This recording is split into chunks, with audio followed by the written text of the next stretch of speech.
Hello everybody, this is Suzanne Garfield. I'm going to show you how to quickly create a contact using the contact form in ServiceNow. Anytime you are asked for assistance, you're going to fill out a contact form. The only exception is email. So in ServiceNow, you will go to the Service Desk application, and down here with the little telephone icon, you'll click Create New. Here's a contact form. Now the caller field you can see is the only required field.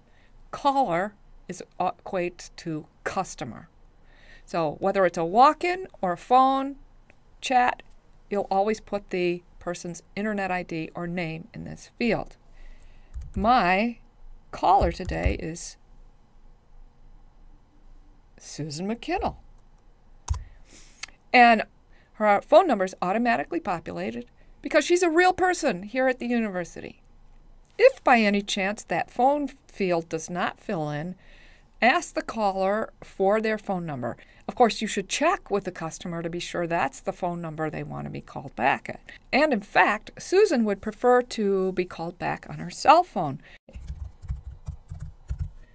And of course, you're going to find out from the customer what their issue is. In this case, Susan's mouse is broken. I got the service offering from the incident model. It's hardware and software support and repair. Now I need to put in a short description. Mouse dead. And then let's check the contact type. Phone, that's the default. This is exactly what's happened. And contact result we'll leave alone at this point. We do need to enter some work notes.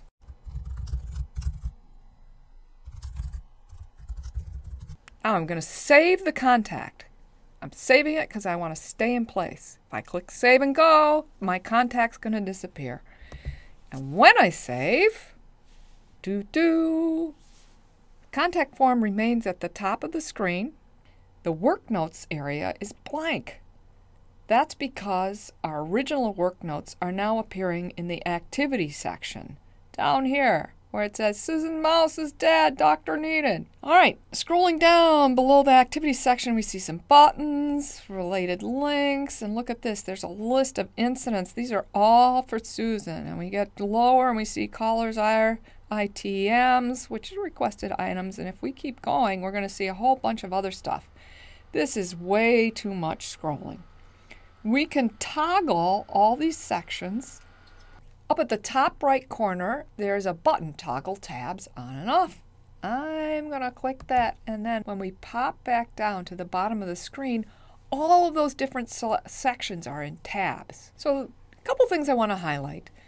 These are here for your reference. You can look to see, has this person called about the mouse before? You can also search related knowledge base articles to see, is there anything about dead mice? Now, we know that this is an incident. So the next step would be to create an incident using the link. Of course, you will create a contact not only for incidents, but for requests and anybody calling, asking any kind of question, or even if they hang up, you'll fill out a contact form.